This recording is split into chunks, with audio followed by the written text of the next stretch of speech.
This commentary is copyrighted, WCReplays.com, so don't go stealing it. Surely you can't be serious. I am serious. And don't call me Shirley. Hi all, this is Systemshark, and this is my world premiere first ever audio commentary for WCR. I chose to do a commentary on a Nightelf vs. Orc game I got from the WCR top replays a few weeks ago. It's a Kalimdor match between Fairy Tale and Green Panic on Twisted Meadows. I chose this replay because I feel it highlights what is currently the biggest Nightelf problem Orcs are facing today. Druids of the Talon. You know what's coming, how are you going to deal with it? There are certainly many theoretical Orc counters to unarmored caster units. You could counter it with any combination of Wyverns, Headhunters, Demolishers, Raiders, or even Spirit Walkers. So let's see how Green Panic decides to deal with this Nightelf threat. Go ahead and get the replay synced up at the 1 minute mark at 1x speed with Fog of War off. While you get that set up, let's break it down to why dots work so well. We all know that most basic Orc strats involve grunts, and although they may not be our core damage, we do depend on them to be able to hold their own in a fight to give our heroes and DPS units the opportunity to cause the real damage. Even though they are weaker units as far as HP and AC are concerned, dots are really the perfect counter to grunts. With their Fairy Fire and Magic Attack and small well-positioned groups, they can easily wreak havoc on our front lines. If that weren't enough, with Master Talons in the mix, a Nightelf player can keep an Orc player's hero up in Cyclone for the majority of every encounter. If the Orc player doesn't get a counter to the Cyclone, the main source of DPS will be negated. Let's go ahead and get the replay unpaused with the 5-second countdown starting right now. 5, 4, 3, 2, 1, unpause. You're going to notice some really good building placement here by Fairy Tale, who's in the southeast position right now as a Nightelf player. And we got Green Panic as the Orc player in the northeast position. The building placement I was talking about was the Moonwells and Altar. He's placing them so well right next to a tree so his Wisps can get in there and be protected and not have to worry about harassment. We've got a Demon Hunter now coming out for Fairy Tale, and a Blade Master is building for Green Panic. Both players are choosing to go with the standard build with early grunts coming out for Green Panic and early archers for Fairy Tale. Fairy Tale now almost getting Ancient of War completed. That was where his archers will come from. And got some grunts being produced now for Green Panic. Green Panic positioning his burrows behind his barracks and his Great Hall, so in case he does get harassed, his peons will be protected, but also his buildings will be in range of the burrows, so that'll help in defensive strats. Right now you're going to notice Fairy Tale's bringing his Wisp out to do some scouting and find out where his opponent's at. You'll see this North Wisp coming up to Green Panic's base right as the Blade Master comes out. He does know now that that is where Green Panic is, and Fairy Tale is now going to position that Wisp on a tree that the Blade Master and Grunts can't actually get to because they're too big. He's going to do this again with another Wisp near the tavern. Right now, Green Panic is going to try to get in there anyway and try to get a hit on that Wisp and get it killed, but fortunately he's unable to do that, and now Fairy Tale knows that Green Panic is right there. He's going to bring his Blade Master around to try to get some hits on an Archer, but the Demon Hunter is going to meet him halfway because he saw him there and trying to get a mana burn. Right as he saw the Demon Hunter, the Blade Master decided to Windwalk to avoid the mana burn. Now he's going to do a critical strike attack out of Windwalk on the Archer. Demon Hunter got stuck behind Archer and wasn't able to get a mana burn off on the Blade Master at all that encounter. Right now there's a Grunt trying to hit that Wisp at the tavern, but the Wisp got into the rock too fast and wasn't able to block it off. So now that Wisp has got a free scouting location for Fairy Tale. Blade Master and the Demon Hunter and some Archers are doing a little dance here. Blade Master does not want to get mana burned here, so he's going to keep trying to run back and avoid the mana burn as much as possible, but using his grunts to perhaps creep or harass would be the option here. Green Panic now bringing his grunts out to try to intercept the Demon Hunter, but he wasn't able to, and the Demon Hunter does get a mana burn off finally on the Blade Master. Blade Master decides to Windwalk now. He's now headed towards the Goblin Merchant. He's going to attempt to be buying the Boots of Speed, which also is what Fairy Tale is doing. It's nighttime now, so they both don't have to worry about creeps. Fortunately, for Fairy Tale, Green Panic does get the Boots of Speed, and now his only option is to head over quickly to the other Goblin Merchant and buy the Boots of Speed there while it's still nighttime. Windwalk, now Blade Master headed in towards Fairy Tale's base to try to pick off some weak archers. Actually just scouted out the Gnoll camp right outside Fairy Tale's base. Boots of Speed now on the Blade Master he just got from the Goblin Merchant over there. Blade Master encountered some archers, and he did a few hits on him right there, but the archer shadow melded. Blade Master was headed towards the shop to buy Dust of Appearance, but he was intercepted by a Demon Hunter who used mana burn on him. Put some more focus fire on that archer. Archer was really weak and shadow melded. Archer now unshadow melded, still at 12 HP, running away. Decides to shadow meld again.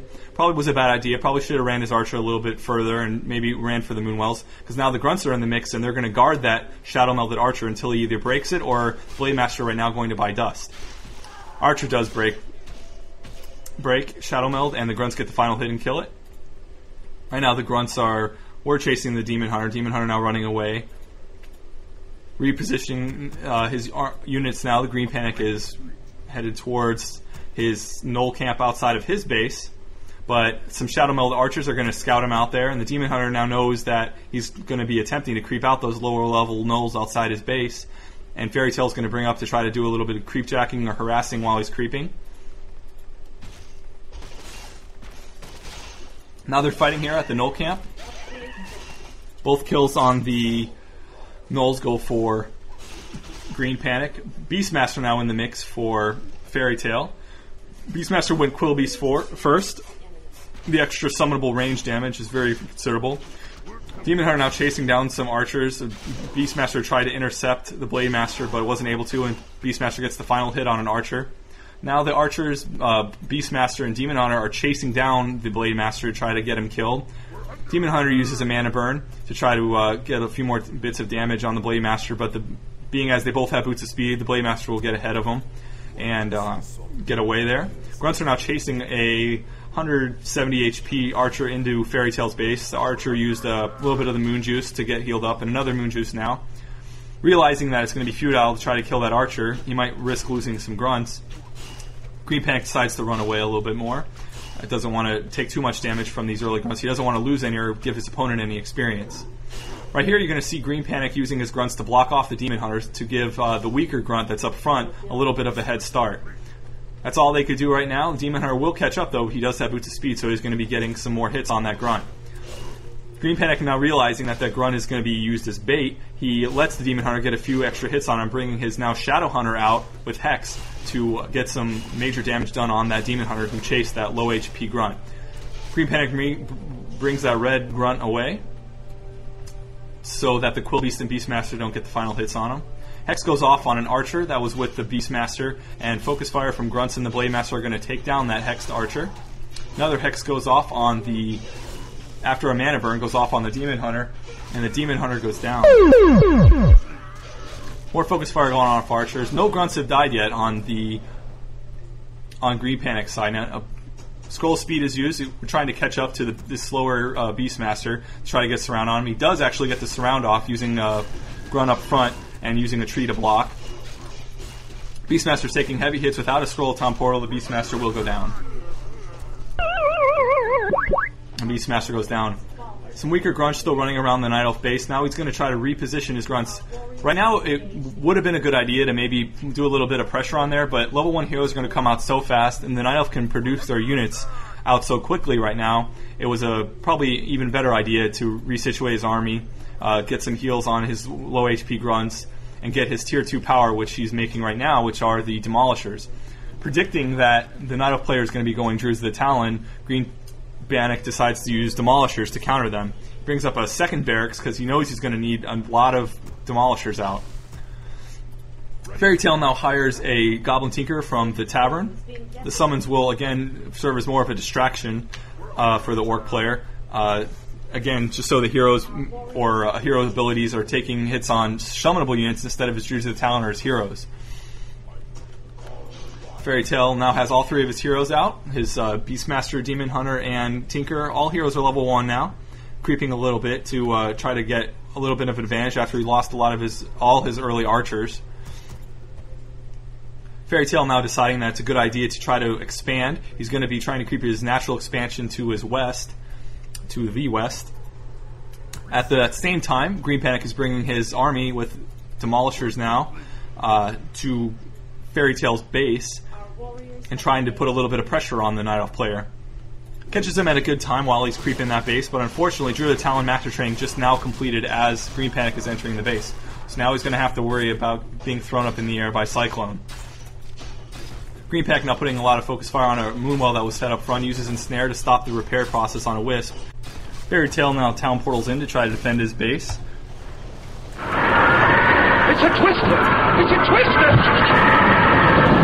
This is where you're going to see Cyclone have its biggest effect on the Orc army. It's going to be taking out our main core DPS. In this situation, it's Green Panic's Blade Master. Although he's in really good positioning to do the damage if he was on the ground, the Blade Master is not going to get one kill on a Druid of Talon because he's going to be cycloned up every 2 seconds. Mana burn goes off on the demon or on the Blade Master. He's forced to windwalk and try to reposition and get back. He's really low HPs now at 70 hit points. All his units are fairy fired. He realizes this is a bad situation, and before his Blade Master dies, he does get a Town Portal off. Demolishers were in really good position in that fight, but so were all the summons. And actually, the Nightelf probably had the better advantage there because he was next to his Moonwells. Both players now deciding what to do afterwards, after that fight. I do believe the Fairy Tail had the better advantage there, so he's going to decide to creep his gold mine that he was almost done with, and he left the Manual of Health there. He's going to pick it up with his Demon Hunter. Green Panic now decides that it's a good idea to add some raiders into his army. He wants to be able to control the situation, and if he happens to encounter Fairy Tail somewhere on the map, he wants to be able to make the fight then and there instead of in the Nightelf base. Now that it's perpetual nighttime, the Moonwells are getting rejuved, full of their moon juice. Both players now deciding to creep to try to get level 3 on either of their heroes. Green Panic especially needs level 3 on his Blade Master and would really help for Shadowhunter, although Shadowhunter just barely into 2. They're creeping the Goblin Merchants outside of their base. Green Panic's creeping the Goblin Merchant to the south of his base, and Fairy Tail decides to creep the far west Goblin Merchant. He's starting the fight with his Pocket Factory Clockwork Goblins, and both players just targeting whatever they can. They both have sizable enough armies now to where it doesn't really matter which creeps they target first. Initially, though, you wouldn't want to be targeting the Ogre Warriors. You want to be taking the DPS units out, which are the Troll Warlords and the Trappers. You want to hit those guys first. Alright, now Green Tail decides it's going to be a good time to hit again. He's got his army re-solidified with a few Raiders. He's got enough Demolishers. He thinks he can make this happen. He thinks he can end it right now before the Druids of Talon get too powerful. He was scouted out a little bit by the Druid of the Talon in Crow form, and he does have Fairy Fire on his peons, so Fairy Tail does know that Green Panic is on his way to his base. Right now, Fairy Tail's placing a Serpent Ward, predicting that Fairy Tail will come up from behind. He does bring his Raiders up front and try to reposition his Demolishers to try to make the fight happen now outside Fairy Tail's base. He gets an snare off on one of the Druids of the Talon up front, and Fairy Tail decides to make the fight happen right here. Initially, his Demolishers were in really good position while the Druids of Talon were in the back there. But now that the Druids of Talon are moving up more, he realizes that they're going to be aiming for his Demolishers, and he needs to keep microing them around. Right now, it would have been a good time to use his Speed Scroll, but his Blade Master really wasn't in range to do that. Plus, he was being cycloned every 2 seconds, so there's nothing really he could do to make his Demolishers move a little bit faster and get better positioning. Although every time a Demolisher does make a volley, it's killing a Druid of the Talon. Right now, again, the Nightelf is focusing all his attention towards the Demolishers. He realizes that's the only real threat against his army. He knows the Druids of the Talon can take out the heroes and whatever peons and raiders that the Orc has left. And Green Panic realizes this as well. He tries to do his best to take out the Druids of the Talon, but the Serpent Wards and his units are actually focus firing a lot on the summons and on this Pocket Factory and on the Clockwork Goblins. They're not actually focus firing on the Druids of the Talon. So Druids of the Talon now are getting free reign over these Demolishers. And once the Demolishers are out, there's no more threat to the Druids of the Talon. Shadowhunter now in really bad positioning. He is taking a lot of heavy hits from all 3 heroes. From the Tinker. Tinker just barely gets saved now by the Beastmaster coming back after moon juicing up with his Staff of Preservation. Shadowhunter goes down and the Blade Master gets windwalked up. Blade Master now realizing that the game's pretty much over. He lost all his army. The only thing he's got left now is peons and some Demolishers coming from the north of his base. Starts complaining about fairness and balancedness. It's really a player issue here. So, I mean, you have to know how each player is going to be playing. And although Green Panic did predict that Druids of the Talon were going to be a mix, that last fight there really lost him the battle because the Druids of the Talon were getting free reign over the Demolishers while Green Panic's army was just kind of sitting around attacking summons. So the game's over now. I really appreciate you guys listening to my audio commentary.